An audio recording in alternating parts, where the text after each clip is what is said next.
దేవుని యొక్క లేఖన భాగాల్లో మనం చూస్తే మనము క్రీస్తును ధరించిన జీవితముగా మన జీవితం ఉండాలి.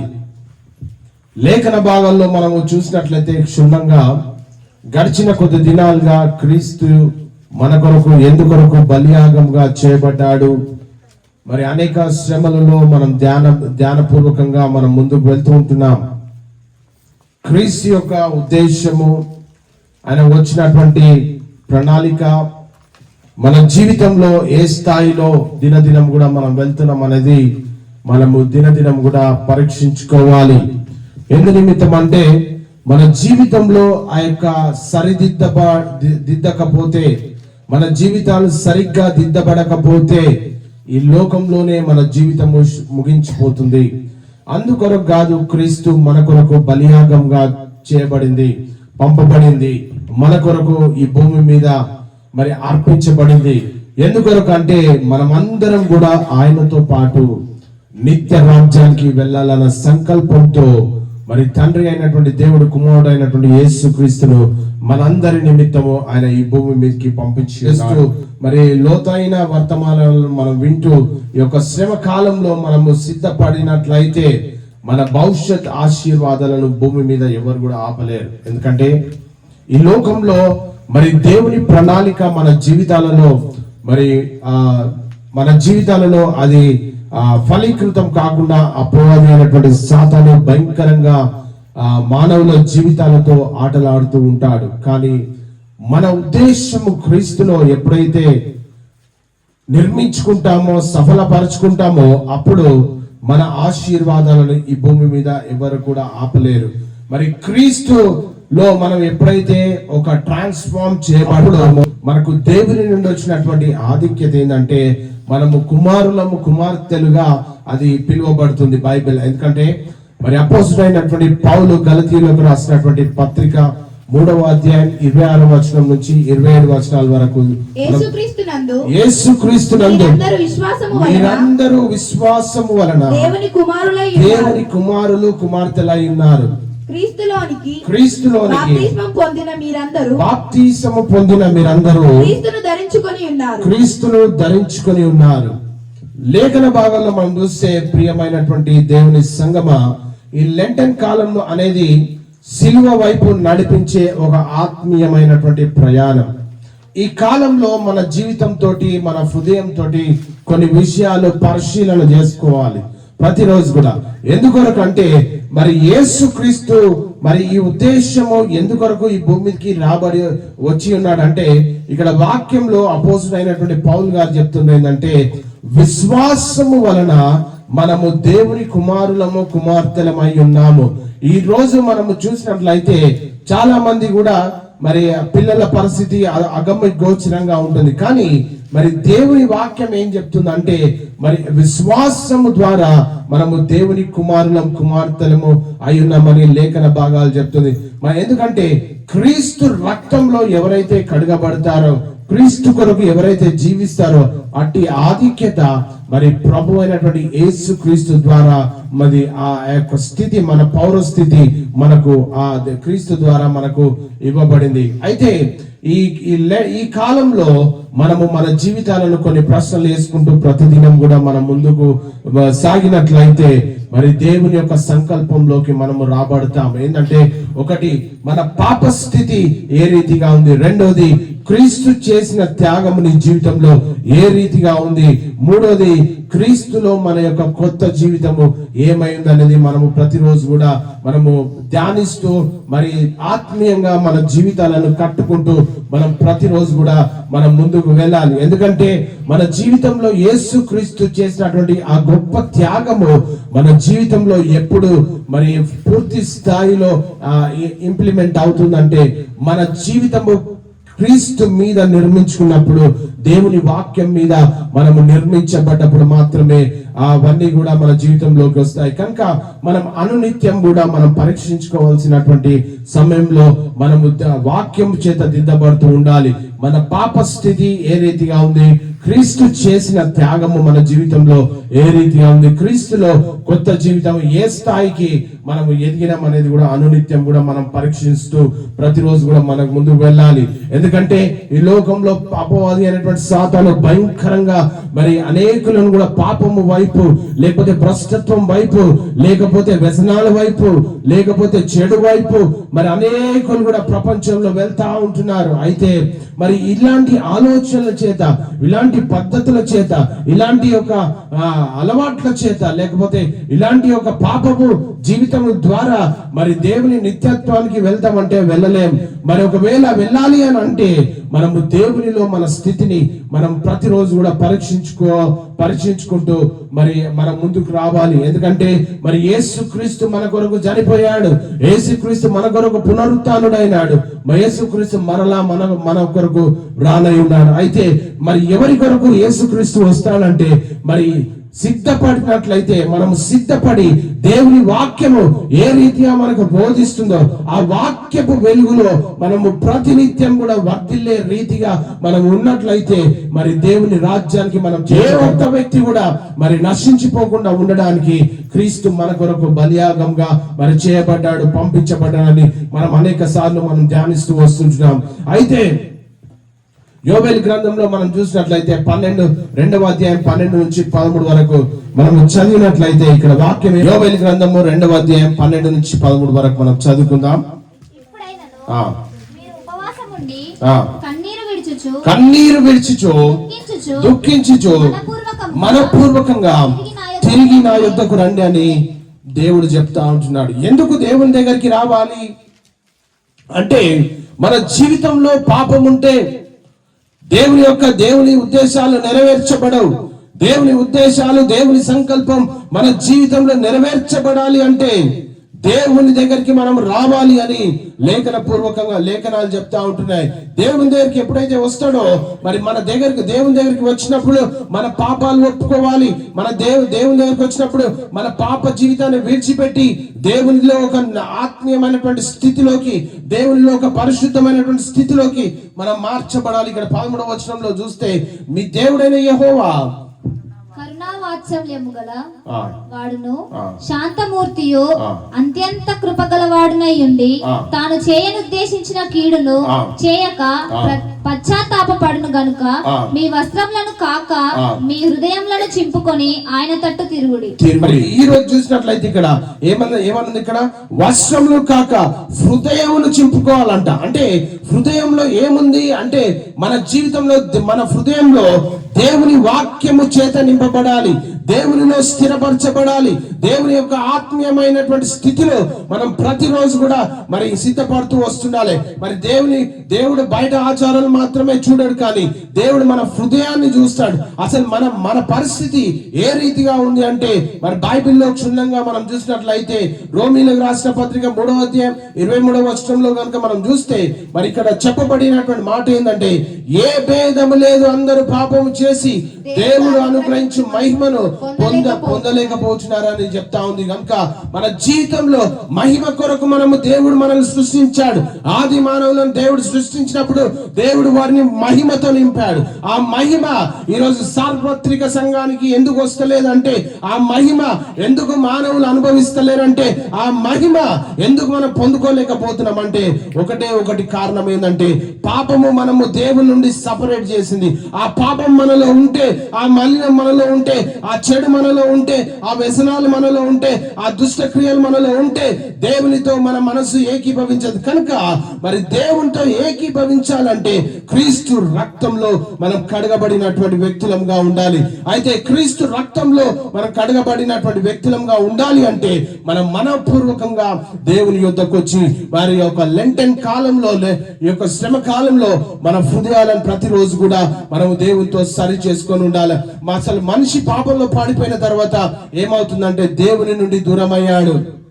ఎప్పుడైతే ఆజ్ఞను అతిక్రమించాడో ఆది మానవులు దేవుని యొక్క మహిమ నుండి దూరం అయిపోయాడని మరి ఆది కాండంలో మనం చూస్తూ ఉంటున్నాం. మరి అంటే దేవునితో దూరం అవడం అంటే ఆత్మీయంగా చనిపోవడము, దేవునితో సంబంధాన్ని కోల్పోతాం.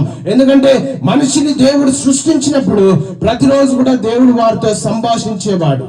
మరి ఆ సంభాషణ ఎప్పుడు ఆగిపోయింది అంటే దేవుని ఆజ్ఞని ఎప్పుడైతే అతిక్రమించాడో తద్వారా సంబంధం అంతా కూడా తెగిపోయింది మానవునికి దేవునికి. అయితే ఈ సంబంధము మరలా కట్టబడాలి, ఈ సంబంధం మరలా నిర్మించబడాలి, ఈ సంబంధం మరలా మానవులకు రావాలి అంటే క్రీస్తే శరణ్యం.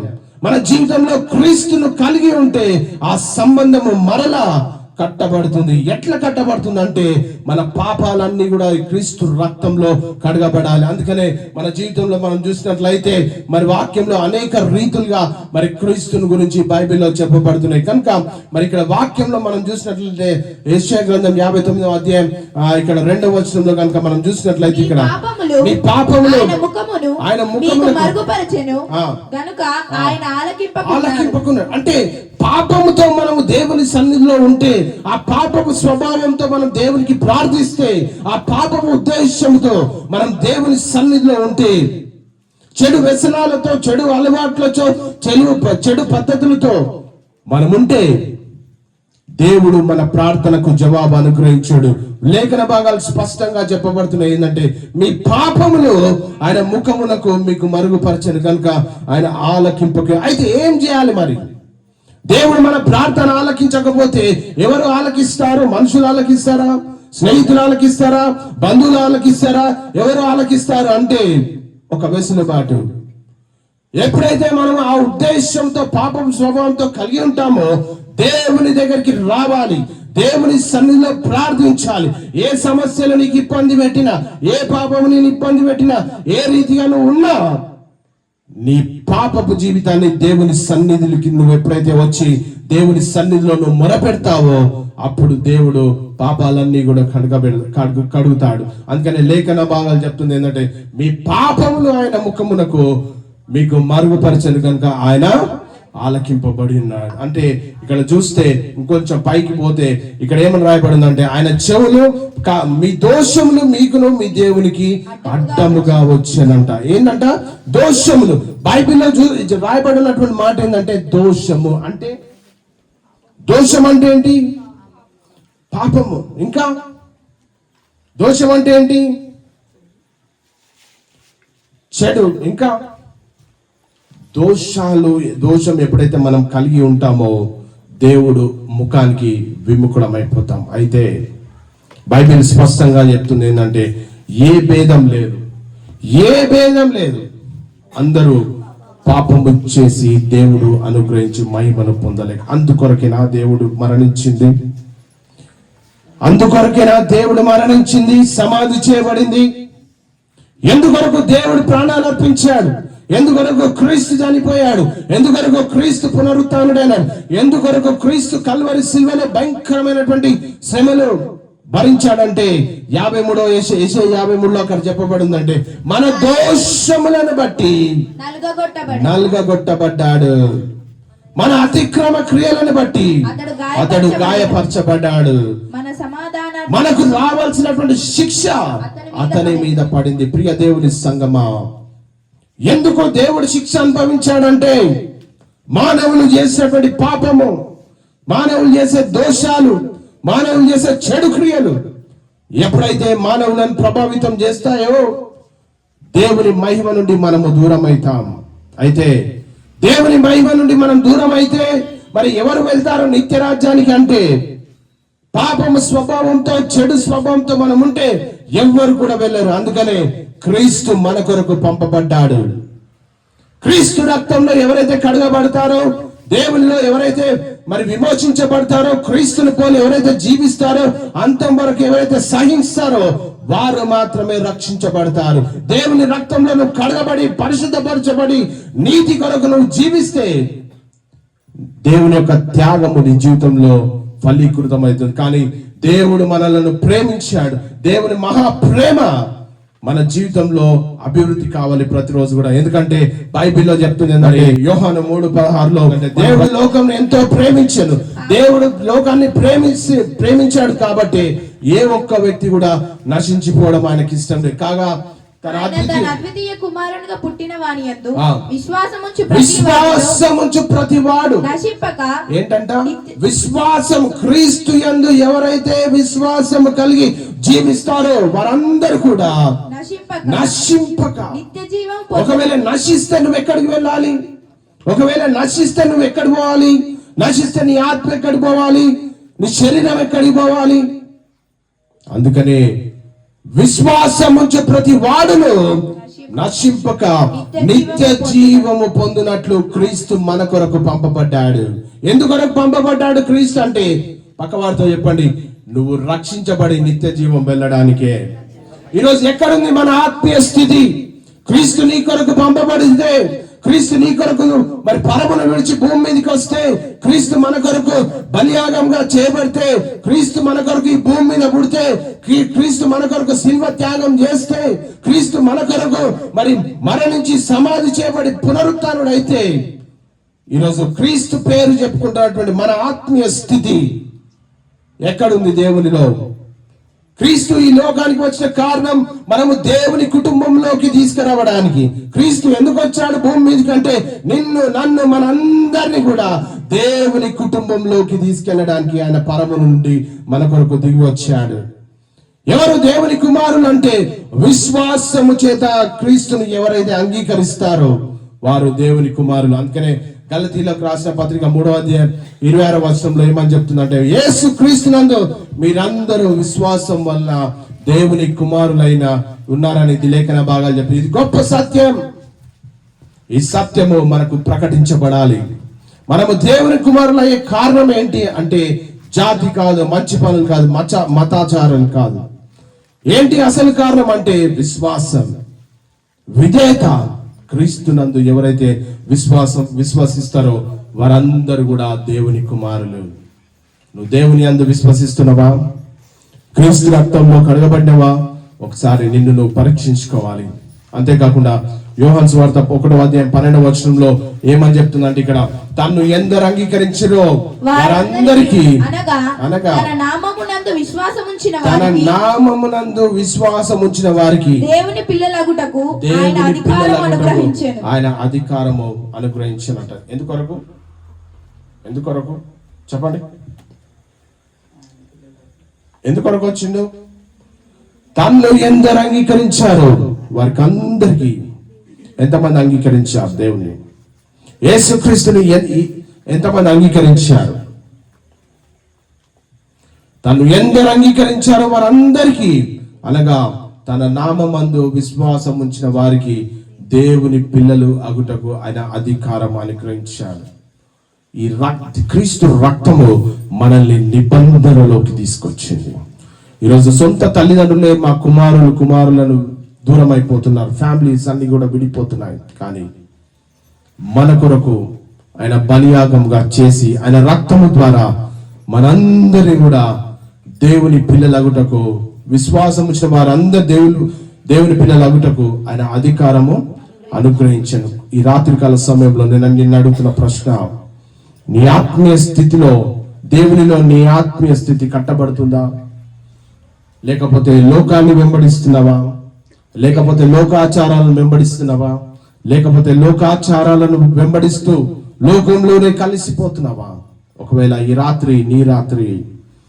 రాత్రి కాల సమయంలో నీ దృష్టి లోకం వైపు నుండి నువ్వు క్రీస్తు వైపు ఎప్పుడైతే తిరుగుతావో నిత్య రాజ్యానికి నువ్వు వారసులు అవుతావు.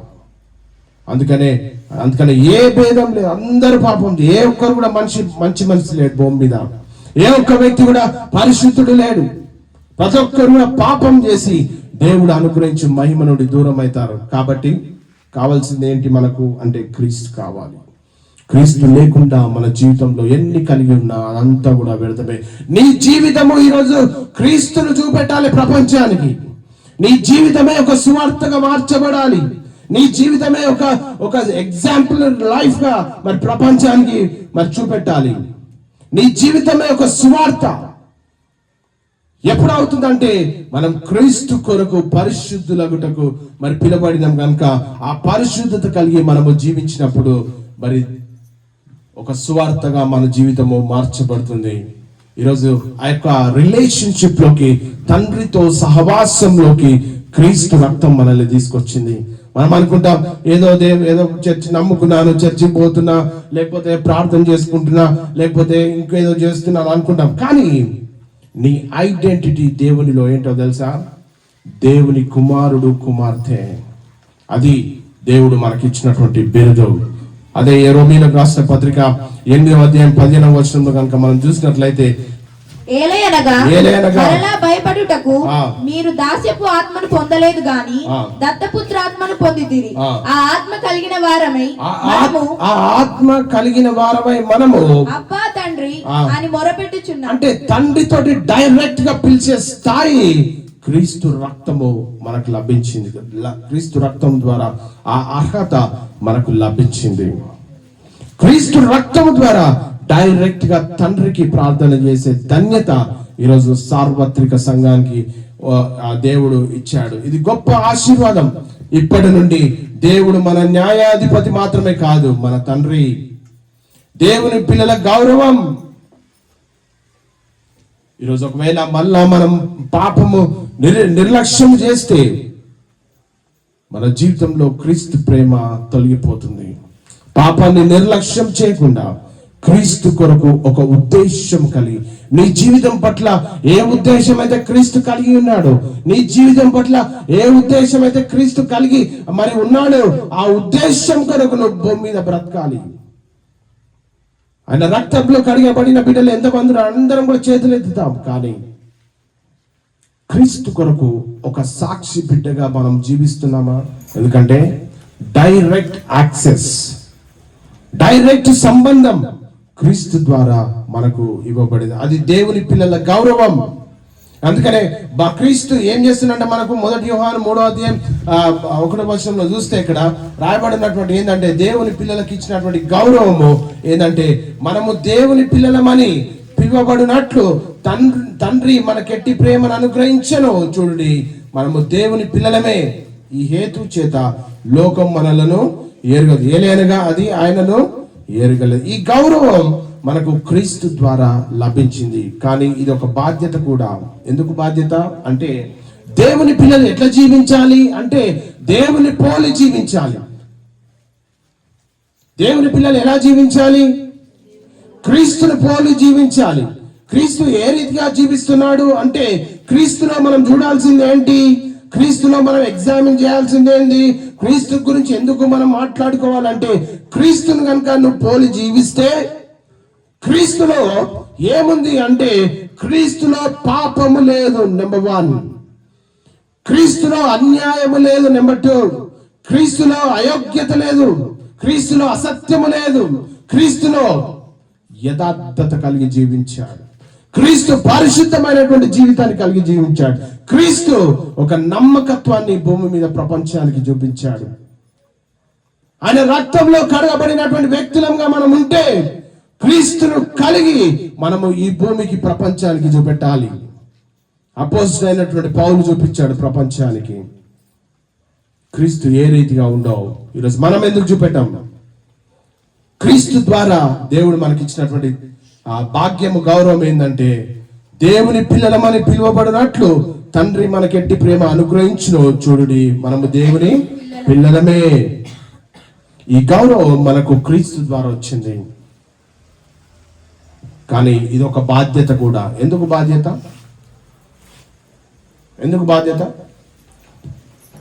పిల్లలను చూస్తే వాడు చిలిపి పనులు చేస్తున్నా అనుకోండి, చిన్నతనం నుంచే చెడు అలవాట్లకు బానేసి అయితే ఫస్ట్ ఎవరిని తిడతారు లోకంలో? ఎవరిని తిడతారు? 7-8 years నుంచి చెడు అలవాట్లకు బానిస అయితే ఎవరిని తిడతారు? ఫస్ట్ ఎవరిని తిడతారండి? చెప్పండి. అమ్మ నాన్న ఎందుకు తిడతారు? తల్లిదండ్రులు పెంపకము బాలేదు కాబట్టి. మరి బైబిల్ ఏం చెప్తుంది ఇక్కడ? మనము దేవుని పిల్లలమే అంటే అదొక బాధ్యత మనకి. ఏం బాధ్యత? నువ్వు బ్రతికినన్ని రోజులు క్రీస్తును పోలి నువ్వు జీవించాలి. ఎందుకంటే క్రీస్తును కలిగి ఉన్నావు కాబట్టి. క్రీస్తును కలిగి ఉన్న వారు ఏ రీతిగా ఉండాలంటే క్రీస్తు కొరకు ఒక యోగ్యకరమైనటువంటి జీవితాన్ని జీవించాలి. క్రీస్తు కొరకు ఒక పరిశుద్ధమైనటువంటి జీవితాన్ని జీవించాలి. క్రీస్తు కొరకు ఒక యథార్థమైనటువంటి జీవితాన్ని జీవించినప్పుడే ఆ బాధ్యత మన జీవితంలో నెరవేర్చబడుతుంది. పిల్లలు తప్పు రాంగ్ డైరెక్షన్ లో వెళ్తే ఫస్ట్ తిట్టదు వాళ్ళ తల్లిదండ్రులు. ఏం తల్లిదండ్రులు అండి? పిల్లల్ని ఎట్లా పెంచాలో తెలియదా? ఓడు అటు పోతాడు, ఓడు ఇటు పోతాడు, ఇంకోటి ఎన్నో కూర్చుంటాడు. తిట్టరా? మనకు దేవుడు క్రీస్తు ద్వారా ఒక బాధ్యత ఇచ్చాడు.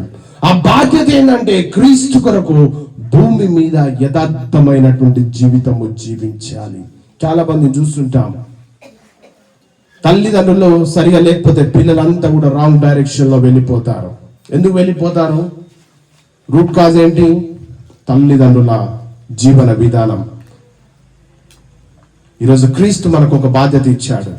ఇక్కడ ఏమనుందంటే వాక్యము, దేవుని పిల్లలమే, దేవుని పిల్లలమని పిలువబడినట్లు తండ్రి మనకెట్టి ప్రేమను అనుగ్రహించను. చూడండి, మనము దేవుని పిల్లలమే. ఈ హేతు చేత లోకం మనలను ఎరగదు, ఏలైనగా అది ఆయనను ఎరగలేదు. ఈ గౌరవము క్రీస్తు ద్వారా మనకు లభించేటట్లు దేవుడు చేసుకున్నారు. కనుక మనము ఈ ఆత్మీయమైనటువంటి సత్యంలోకి మనము దినదినం కూడా ఎదుగుతూ మరి ఉన్నతమైనటువంటి స్థితిలోకి రావాలి. రోమీయులకు రాసిన పత్రిక 6వ అధ్యాయం 3 నుంచి 4 వరకు చదువుకుందాం. క్రీస్తు యేసులోనికి బాప్తిస్మము పొందిన మనమందరము, క్రీస్తు యేసులోనికి బాప్తిజం పొందిన మనమందరం. ఎంతమంది తీసుకున్నారు బాప్తిజం? ఇక్కడ తీసుకోలే? తీసుకున్నా? ఒక మర్మ అక్కడ లైట్ వేసి మరి చూపిస్తారు. Very good, God bless you. ఎంతమంది తీసుకున్నాం బాప్తిజము? Very good, almost 90%. క్రీస్తు యేసులోకి బాప్తిజం పొందిన మనం అందరము ఆయన మరణంలోనికి బాప్తిజం పొందితిమని మీరు ఎరుగరా? కాబట్టి తండ్రి మహిమ వలన క్రీస్తు మృతులలో నుండి ఎలాగూ లేపబడెనో అలాగే మనమును ఇగో ఇక్కడుంది మర్మము. ఎక్కడుంది? మనమును నూతన జీవము పొందిన వారమై నడుచుకొనున్నట్లు. ఏంటి నూతన జీవము? ఇప్పుడు లేపడి చేయి చూద్దాం. నువ్వు క్రీస్తులోకి మార్చబడిన వ్యక్తివి. 90% మంది క్రీస్తులోకి ట్రాన్స్ఫార్మ్ చేయబడినటువంటి జీవితంలో మనం ఉన్నాం. వాక్యం ఏమని చెప్తుందంటే, తండ్రి మహిమ వలన క్రీస్తు మృతులలో నుండి ఎలాగో లేపబడెనో అలాగే మనమును నూతన జీవము పొందిన వారమై నడుచుకున్నట్లు మనము బాప్తిసము వలన మరణంలోను పాలు పొందుటకై ఆయనతో కూడా పాతి పెట్టి. అయితే ఆ నూతన పురుషుడు ఎక్కడుండు? పురుషురాలు ఎక్కడుంది? నేను అడుగుతున్న ప్రశ్న. క్రీస్తులోకి మార్చబడినటువంటి వ్యక్తి నూతన స్వభావం ఎక్కడ కనబడుతుంది? ఏం కావాలంట? మనము నూతన జీవం. ఎంతమంది పొందుకున్నారు నూతన జీవం? ఎంతమంది పొందుకున్నారు నూతన జీవం? ఇది సూచించేది ఏంటంటే, ఒకవేళ నీ ఐడెంటిటీ, నీ గుర్తింపు క్రీస్తులో లేకపోతే పాపానికి మరణం, పాత జీవితానికి ముగింపు, క్రీస్తులో కొత్త జీవితం పొందుకున్న నీవు నీ ఆత్మీయ స్థితి ఈరోజు పరీక్షించబడాలి. పాత మనిషి బాప్టిజం తీసుకున్నాక క్రీస్తులోకి మార్చబడినాక కూడా ఇంకా పాత రోత జీవితం కలిగి జీవిస్తే ఆయన త్యాగం నీ జీవితంలో వ్యర్థం అయిపోతుందేమో. అందుకొరకైనా క్రీస్తు మరణించింది. పాత మనిషి, కొత్త మనిషి, నూతన స్వభావం మనలోకి రావాలి. ఇక చూడండి, నూతన జీవం పొందిన వారు అని లేదు అక్కడ, వారమై. ఏమన్నా మీ బైబిల్లో? నూతన జీవం పొందిన వారు ఉందా? పొందిన వారమై అంటే మనం ఆల్రెడీ క్రీస్తులోకి మార్చబడిన వ్యక్తులం. అంటే క్రీస్తులోకి ట్రాన్స్ఫార్మ్ అయిన వ్యక్తులంగా మనం ఉంటా ఉంటున్నాం. అయితే చేయవలసింది ఏంటంటే పాపానికి ఫుల్ స్టాప్ పెట్టాలి. పాత జీవితానికి ముగింపు పలికామా? కంటిన్యూ అవుతుందా? ఒకవేళ కంటిన్యూ అయితే క్రీస్తు చేసిన త్యాగము నీ జీవితంలో వృధా అయిపోతుంది. ఆయన మహిమ మనకు రాదు. పాప స్వభావం కలిగి ఉంటే క్రీస్తులోకి కొత్త జీవితం రావాలి. అయితే అందుకనే క్రీస్తు 2020 సంవత్సరాల క్రితం మన కొరకు ప్రాణత్యాగం చేశాడు. ఈరోజు కొత్త మనిషిగా మార్చబడతామా? నూతన స్వభావంలోకి మార్చబడతామా? మనలో ఉన్నటువంటి చెడు అంతా కూడా ఈ యొక్క శ్రమ కాలంలో దాన్ని విడిచిపెట్టి క్రీస్తు వైపు తిరిగినప్పుడు మాత్రమే ఆయన త్యాగము మన జీవితంలో ఫలీకృతం అవుతుంది. నూతన మనిషి ఎప్పుడు వస్తాడు? నూతన స్వభావం ఎప్పుడు వస్తుంది? నూతన జీవితం ఎప్పుడు వస్తుంది మన జీవితంలోకి అంటే క్రీస్తును కలిగి క్రీస్తును పోలి మనం జీవించడం. నీ జీవితమే ప్రపంచానికి ఒక సువార్త కావాలి. ఈ టైటిల్ రాసి పెట్టుకోండి. ఈ లెంటెన్ కాలంలో ఈ టైటిల్ రాసి పెట్టుకోండి, నా జీవితమే ప్రపంచానికి ఒక సువార్త కావాలి. ఈ స్టేట్మెంట్ రాసి పెట్టుకోండి, నా జీవితమే ప్రపంచానికి ఒక సువార్త కావాలి. నా జీవితమే ప్రపంచానికి ఒక సువార్త కావాలి. నా జీవితం ద్వారా అనేకులు క్రీస్తును చూస్తారు. ఇది లేకుండా మనం ఎంతసేపు అది ఇది అనుకుంటే అవన్నీ కూడా వేస్ట్. ఎఫెసీలో రాసిన పత్రిక 4వ అధ్యాయం 22 నుంచి 24 వరకు మనం చూస్తే క్రీస్తులోకి మార్చబడినటువంటి వ్యక్తులు ఏ రీతిగా ఉండాలంటే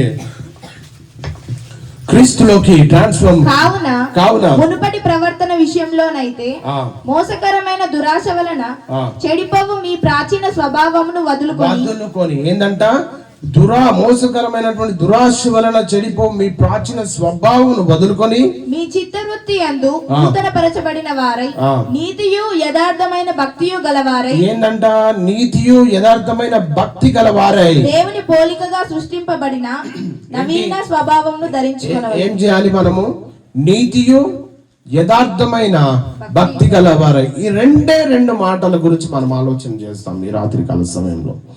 నీతియు యథార్థమైన భక్తి గలవారు లేదు అక్కడ, గలవారై అంటే ఏమన్నది ఇక్కడ? నీతియు యథార్థమైన భక్తి గలవారై అంటే నీతి ఎక్కడుంది? బైబిల్ చెప్తుంది ఏంటంటే నీతిమంతుడు లేడు, ఒక్కడు లేడు. మరి నీతి ఎక్కడుంది? నీతి ఎక్కడుంది అంటే క్రీస్తులో ఉంది ఆ నీతి. యథార్థత ఎక్కడుంది? లోకంలో ఉందా యథార్థత? మనుషులలో ఉందా యథార్థత? అంటే క్రీస్తులోనే ఉంది. క్రీస్తును ధరించుకున్న వారు భక్తి గలవారై దేవుని పోలికగా సృష్టింపబడిన నవీన స్వభావమును ధరించుకొనవలెను. స్వభావం అంటే పాత మనిషి లక్షణాలు ఏంటి చెప్పండి? కోపం, అసూయ, లాభం, పాపం, ఇవన్నీ ఉంటాయి. లిస్ట్ అంత ఉంటుంది. కొత్త మనిషి లక్షణాలు ఏంటి? ప్రేమ, వినయం, విధేయత, వాక్యానికి లోబడడం, దేవుణ్ణి పోలి జీవించడం. కొత్త మనిషి లక్షణాలు. పాత మనిషి లక్షణాలు ఏంది? పాపము, భ్రష్టత్వము, చెడు, దుష్కార్యాలు. కొత్త మనిషి లక్షణాలు ఏంది? ప్రేమ, వినయం, పవిత్రత, యథార్థత, సత్యము. ఉన్నాయా? మనలో ఉన్నాయా? ఇది పరీక్షించుకోవాలి. క్రీస్తును ధరించడం అంటే క్రీస్తును ధరించుకొని ఉన్నవారు ఏ రీతిగా ఉండాలంటే క్రీస్తును కలిగి ప్రపంచానికి చూపెట్టాలి. ఇది ఒక అద్భుతమైనటువంటి ఆధ్యాత్మికమైనటువంటి పిక్చర్ దేవుడు క్రీస్తు ద్వారా మనకు చూపిస్తుంటున్నాడు.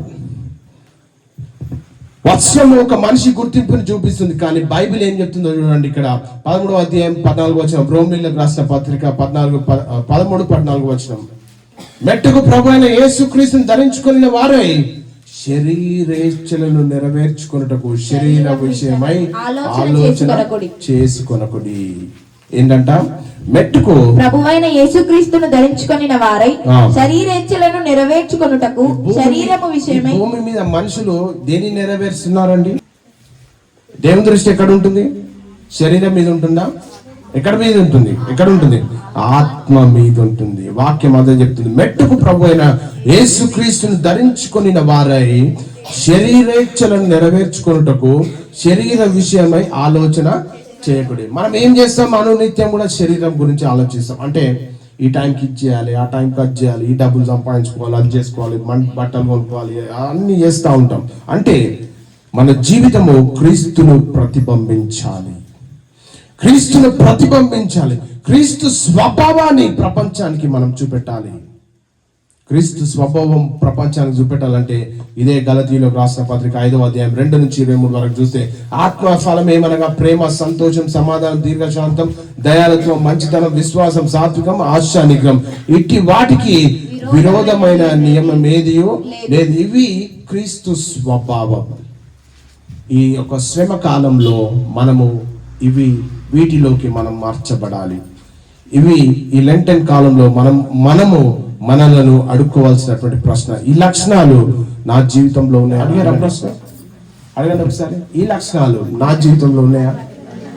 ఏ లక్షణాలు? చూడండి, ఆత్మఫలం ఏమనగా ప్రేమ, సంతోషము, సమాధానము, దీర్ఘశాంతము, దయాలు, మంచితనం, విశ్వాసం, సాత్వికం, ఆశా నిగ్రహం. ఇది ఉందా? ఇవి క్రీస్తు స్వభావం. ఈ లెంటెన్ కాలంలో, శ్రమల కాలంలో మనము మనల్ని అడుక్కోవాల్సినటువంటి ప్రశ్న, ఈ లక్షణాలు నా జీవితంలో. ఫిలిప్పీలకు రాసిన పత్రిక 2వ అధ్యాయం 5వ వచనంలో చూస్తే, క్రీస్తునకు కలిగిన మనసు మీరును కలిగి ఉండుడి. క్రీస్తునకు కలిగిన మనసును మీరును కలిగి ఉండుడి. యేసు జీవితంలో చూస్తే ఆయన జీవితంలో వినయం ఉంది, ఆయన జీవితంలో సత్యం ఉంది, ఆయన జీవితంలో ఒక సువార్త ఉంది, ఆయన జీవితంలో ఒక త్యాగం ఉంది.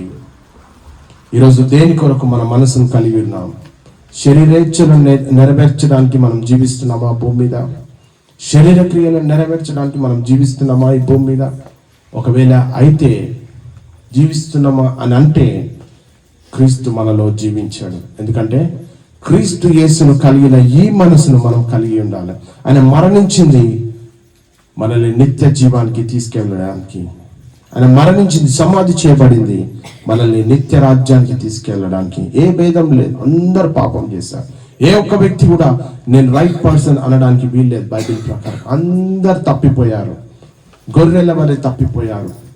మనకు రావాల్సినటువంటి శిక్ష క్రీస్తు 2026 సంవత్సరాల క్రితం ఆయన అనుభవించాడు. అయితే నూతన స్వభావంలోకి, నూతన సృష్టిలోకి మనము మార్చబడి క్రీస్తుకు కలిగినటువంటి మనసును మనం కూడా కలిగి ఉండాలి. ఏంటి ఆ మనసు అంటే? వినయము, త్యాగము, సేవా జీవితము మనం కలిగి ఉండాలి. కనుక వాక్యంలో మనం చూస్తే ఇక్కడ మరి క్రీస్తు గురించి ఇక్కడ లోతైన మాట రాయబడింది ఏంటంటే, మరియు 8వ వచనం, ఆయన ఆకారమందు మనుషుడిగా కనబడి మరణము పొందునంతగా, అనగా శిల్వ మరణము పొందునంతగా విధేయత చూపిన వాడై తన్ను తాను తగ్గించుకున్నంట. శిల్వ మరణం ద్వారా విధేయత చూపించి తన్ను తాను తగ్గించుకున్నాడు. ఎందుకు తగ్గించుకున్నాడంటే ఈరోజు నిన్ను, నన్ను, మనందరినీ పరముకు తీసుకెళ్ళడానికి. ఆయన మరణమే ఒక జీవితం, మన నిత్య రాజ్యానికి వారసులుగా చేసింది. ఈ రాత్రి కాల సమయంలో నీ జీవితాన్ని నువ్వు పరీక్షించుకోవాలి. బైబిల్ చెప్తుంది, ఏ భేదం లేదు, ఒక రైట్ పర్సన్ భూమి మీద లేడండి. ఏ భేదం లేదు, అందరూ కూడా పాపం చేశారు. దేవుడు అనుగ్రహించి మహిమ నుంచి దూరం అయిపోయారు. మనం ఏమి దానికి అతిథులం కాదు. కానీ క్రీస్తు మనకు చూపిస్తుంది ఏంటంటే, నూతన సృష్టిలోకి, నూతన స్వభావంలోకి, నూతన మనస్సులోకి, నూతన జీవితంలోకి మనము మార్చబడాలి. క్రీస్తును ధరించాలంటే మనలో ఉన్న స్వార్థము చనిపోవాలి. క్రీస్తును ధరించాలంటే అహంకారం చనిపోవాలి. మన క్రీస్తును ధరించాలంటే మనలో ఉన్నటువంటి పాపము చనిపోవాలి, విడిచిపెట్టాలి. అప్పుడే క్రీస్తు మన జీవితంలో జీవిస్తాడు. ఈ రాత్రికాల సమయంలో మనకు దేవునికి ఇష్టం లేని ఏది మనలో ఉన్నా దాన్ని క్రీస్తుతో పాటు సిలువ వేయాలి.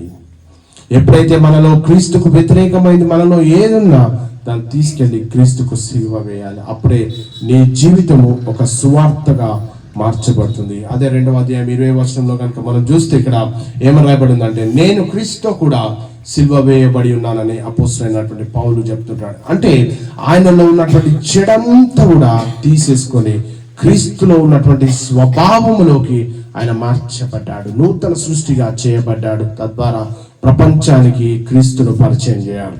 ఈరోజు నీ జీవితము క్రీస్తులోకి రూపాంతరం చెందబడిందా? ఈరోజు నీ జీవితము నూతన సృష్టిగా మార్చబడిందా? ఇక నువ్వు జీవించేవాడను నేను కాదు.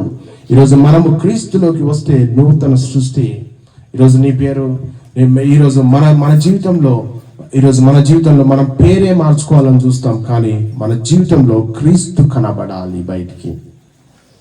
మన జీవితంలో క్రీస్తు కనబడాలి. ఇక్కడ చూస్తే అపోస్తలుడైన పౌలు ఏం చెప్తున్నాడు? ఇకను నేను జీవించువాడను కాను, నేను క్రీస్తుతో కూడా సిలువ వేయబడి ఉన్నాను. ఇకను జీవించువాడను నేను కాదు, క్రీస్తే నా నా యందు జీవించుచున్నాడు. నేను ఇప్పుడు శరీరమందు జీవించుచున్న జీవించుచున్న జీవితము నన్ను జీవితము ప్రేమించి నా కొరకు తన్ను తాను అప్పగించుకొనిన దేవుని కుమారుని యందలి విశ్వాసము వలన జీవించుచున్నాను. దేవుని కుమారుని యందలి విశ్వాసం వలన జీవించుచున్నానంటుంది. ఇది నిజమైనటువంటి క్రైస్తవ జీవితం.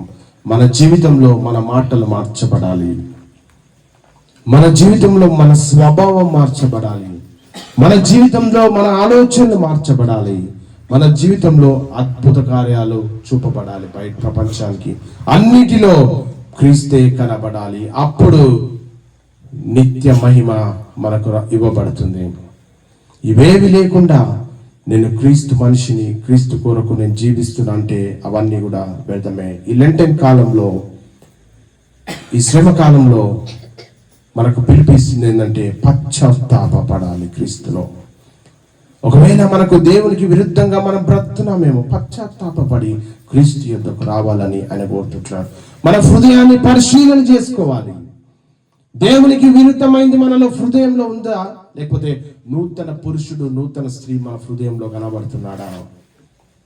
క్రీస్తును ధరించండి, క్రీస్తు కొరకు జీవించాలి అనే యొక్క సమయంలో మనం తీసుకోవాల్సినటువంటి నిర్ణయం. ఎందుకో తెలుసా? నీ కొరకు ఆయన పరమును విడిచి మరణించాలి. ఎందుకొరకు అంటే నీవు కూడా క్రీస్తు వలె మార్చబడడానికి, నీవు కూడా క్రీస్తును కలిగి జీవించడానికి. బైబిల్లో చెప్తుంది ఏంటంటే అంతము వరకు సహించిన వాడే రక్షించబడు. ఈ అంతము వరకు వెళ్ళే దారిలో నీ జీవితంలో అనేక కష్టాలు వస్తాయి, నీ జీవితంలో అనేక పాపాలు వస్తాయి, నీ జీవితంలో అనేక రీతులుగా సైతాను నిన్ను భయంకరంగా శోధిస్తాడు. నీవు అంతం వరకు సహిస్తేనే రూపాంతరము చెందబడి దేవుని రాజ్యానికి నిత్యత్వంలోకి వెళ్ళబడతావు. ఒకవేళ ఈ విశ్వాస యాత్రలో నువ్వు వెళ్తున్నటువంటి తరుణంలో శోధనలకు లొంగితే దేవుని దగ్గరికి రా, పశ్చాత్తాపడు. శోధనలు జయించలేకపోతే దేవుని సన్నిధిలో పశ్చాత్తాపడి దేవుని దగ్గరికి తిరిగిరా. నీ హృదయాన్ని పరిశీలించబడాలి. క్రీస్తును ధరించుకున్నావా ఈరోజు? ఒకవేళ నీ హృదయంలో ఏదన్నా ప్రభుత్వం చేస్తుందేమో పాపము, శోధన, క్రీస్తు కొరకు అది విడిచిపెట్టి క్రీస్తును కలిగి మనం జీవించాలి. చివరికి ఒక వచనం చదువుకొని మనం ముగించుకుందాం. కొలస్సీయులకు రాసిన పత్రిక 3వ అధ్యాయం 12వ వచనం. కాగా దేవుని చేత ఏర్పరచబడిన వారును పరిశుద్ధులను ప్రియులైన వారికి తగినట్లు మీరు జాలిగల మనస్సును, దయాలుత్వమును, వినయమును, సాత్వికమును, దీర్ఘశాంతమును ధరించుకొని ఉండాలి. ప్రియమైన దేవుని ప్రజలారా, ఈరోజు వాక్యం మనకు 3 గొప్ప సత్యాలు నేర్పించింది. ఏంటంటే మనము విశ్వాసము వలన దేవుని కుమారులంగా చేయబడ్డాం. బాప్తిసం ద్వారా క్రీస్తులోకి మనం మార్చబడ్డాం. ఇప్పుడు చేయవలసింది ఏంటంటే మనము క్రీస్తును ధరించి మనం బ్రతకాలి భూమి మీద. మనం చేయవలసింది ఏంటంటే క్రీస్తును ధరించి. ఎంతమంది బాప్టిజం తీసుకున్నారంటే అందరి చేతులు లేక, కానీ క్రీస్తును చూపిస్తున్నావా ప్రపంచానికి? క్రీస్తును కలిగి నువ్వు చూపిస్తున్నావా ప్రపంచానికి? నీ జీవితమే ఒక సువార్తగా మార్చబడాలి.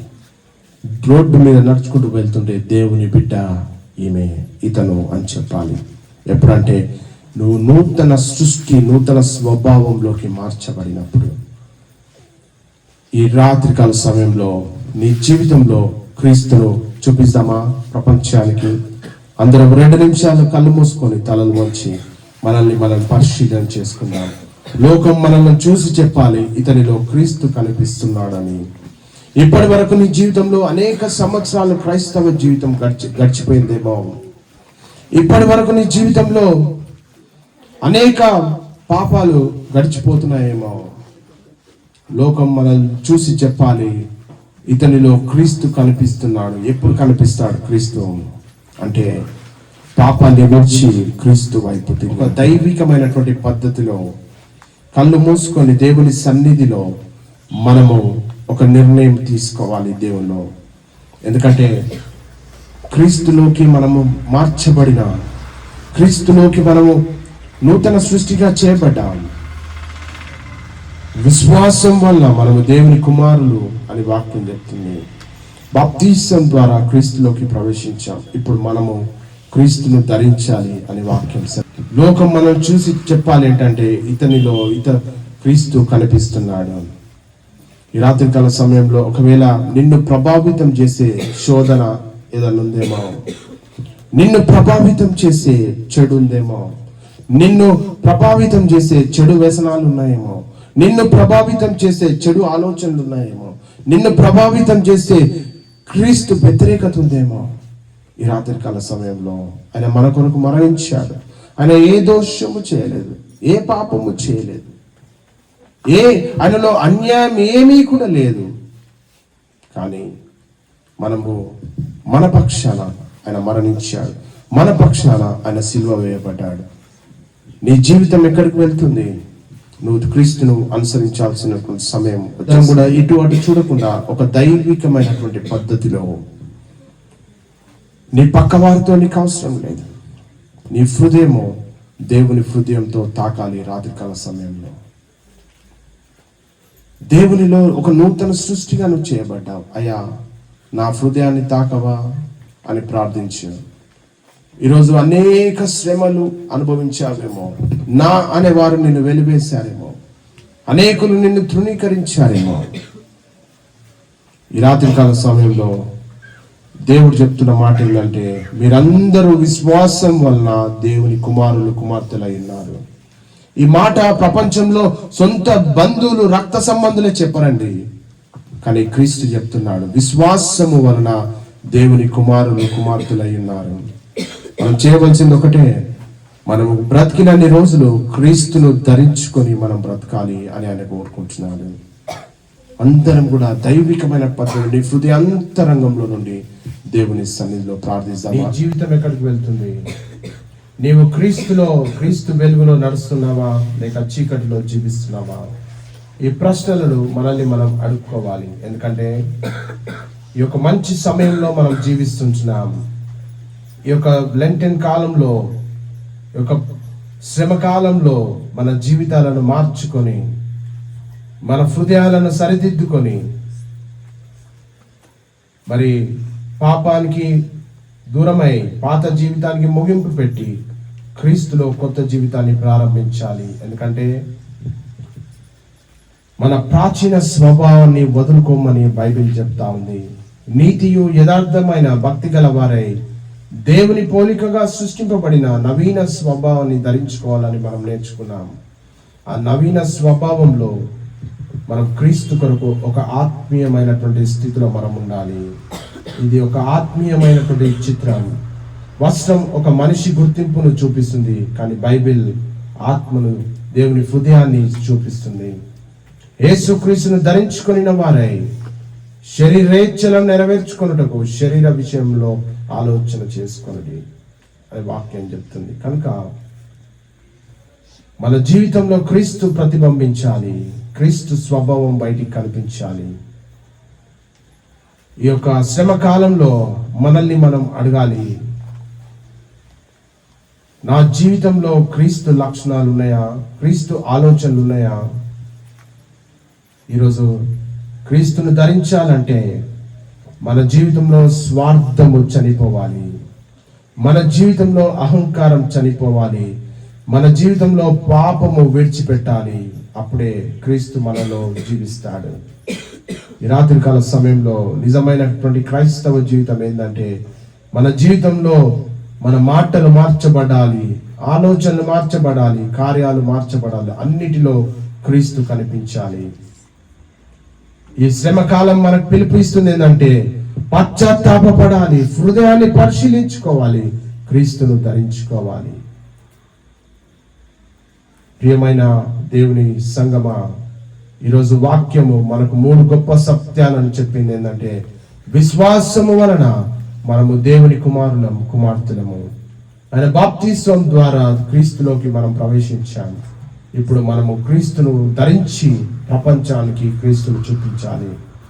ఈ లోకం మనల్ని చూసి చెప్పాలి ఏంటంటే, వీరిలో క్రీస్తు కనిపిస్తున్నాడు అని చెప్పాలి. అప్పుడే నీ జీవితం ద్వారా దేవుని నామానికి మహిమ. ప్రభువా, మేము విశ్వాసం వలన నీ కుమారులం కుమార్తెలమయ్యాం ప్రభా. కానీ చాలా సార్లు మేము మరి మిమ్మల్ని ధరించుకోకుండా మేము జీవించాం. ఈ శ్రమ కాలంలో మా హృదయాలను పరిశుద్ధపరచుము తండ్రి. మా జీవితాలలో మరి నీ స్వభావము కనిపించినట్లు నీ కృపను మా జీవితాలలో విస్తరింపజేయమని ప్రార్థిస్తున్నాం. ప్రపంచానికి నేను పరిచయం చేయాలి ప్రభా. మాలో పరిశుద్ధత చేత నింపండి, మాలో యథార్థత చేత నింపండి, మాలో నీతిని నింపండి ప్రభా. మీరు చేసిన త్యాగము మా జీవితాలలో వృధా కాకుండా మేము దాన్ని అనుసరించి దాని కొరకు జీవించే బిడ్డలంగా మమ్మల్ని చేయమని ప్రార్థిస్తూ యేసుక్రీస్తు నామమున అడిగి వేడుకుంటున్నాము తండ్రి. ఆమేన్.